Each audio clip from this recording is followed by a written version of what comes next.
गाजियाबाद के तिगड़ी ग्राम स्थित शिव मंदिर परिसर में आयोजित श्रीमद्भागवत कथा के प्रथम दिवस शनिवार को ढोल नगाड़ों के साथ भव्य कलश यात्रा निकाली गई।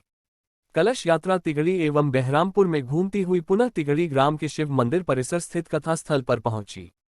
कलश यात्रा के दौरान ग्राम की महिलाओं ने कलश अपने सर पर धारण कर नाचते गाते वातावरण को भक्तिमय कर दिया। कलश यात्रा के उपरांत मंत्रोच्चार के बीच पुराण पूजन एवं व्यास जी का तिलक कर पूजन किया गया।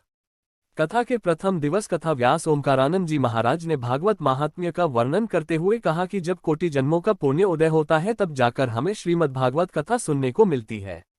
कथा के श्रवण मात्र से हमारे मेरु पर्वत के समान पापों का शमन हो जाता है।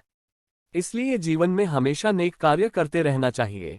परोपकार की भावना हमारे जीवन को श्रेष्ठता प्रदान कर भगवान के निकट ले जाने का कार्य करती है, वहीं दुर्व्यसन हमें पतन की ओर ले जाते हैं। कथा व्यास ओमकारानंद जी महाराज ने कथा सुनाते हुए कहा कि पावन नैमिषारण्य तीर्थ में सूत जी महाराज कथा सुना रहे हैं और सौनकादिक ऋषि श्रोता के रूप में कथा का श्रवण कर रहे हैं। सूत जी ने भागवत का महात्म्य बताते हुए श्री कृष्ण की भक्ति को श्रेष्ठ बताया। भक्ति, ज्ञान, वैराग्य की विशद व्याख्या के अलावा गोकर्ण धुंधकारी की कथा एवं सुखदेव जन्म आदि की कथा सुनाई गई। इस दौरान मीडिया से बातचीत में क्या कुछ और कहा कथा व्यास ओमकारानंद जी महाराज ने, देखिए इस खास रिपोर्ट में।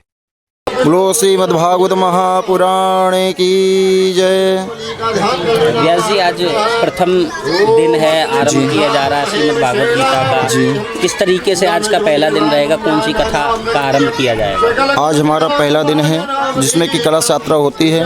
कलश यात्रा होने के बाद आज महात्म्य बताया जाएगा कि महात्म्य ऐसा होता कि भगवान श्री सुखदेव जी ने किसको कथा सुनाया और किसके द्वारा कहाँ तक कौन सुना है, तो वही भक्तों को बताया जाएगा। और कलश के बारे में बताया जाएगा कि कलश क्यों उठाया जाता है, कलश में जो नारियल होती है वो कौन सी है और किसका रूप दिया गया है। आज का यही क्वेश्चन में बताया जाएगा।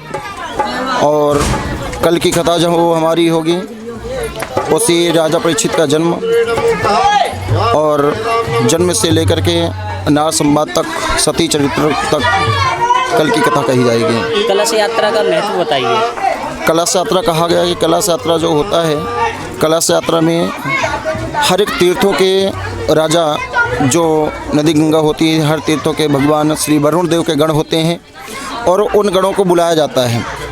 जो समुद्रिक शास्त्र के हिसाब से कहा गया है कि जितने तीर्थ यात्राओं के जल हैं इकट्ठा होते हैं, वो वरुण भगवान के गणों को बुलाते हैं और उस जल को हम रखते हैं। उसमें सारे 33 कोटि देवी देवता का आवाहन करके बुलाया जाता है। जो कि कहा गया कि कलश, अगर कलश में जो जल भरा रहता है उस जल का बहुत ही बड़ा महत्व है।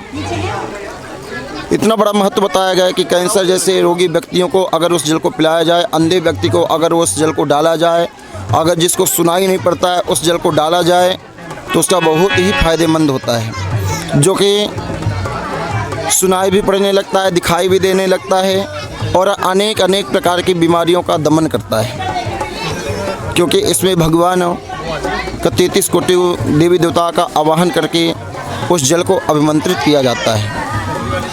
ये बहुत ही बड़ा सौभाग्य होता है जिनको कलश उठाने का सौभाग्य मिलता है, प्राप्त होता है कि जो अनेक जन्मों का संस्कार जब उदय होता है, जब ऐसी कथाओं में कलश उठाने का सौभाग्य प्राप्त होता है, अन्यथा नहीं होता है।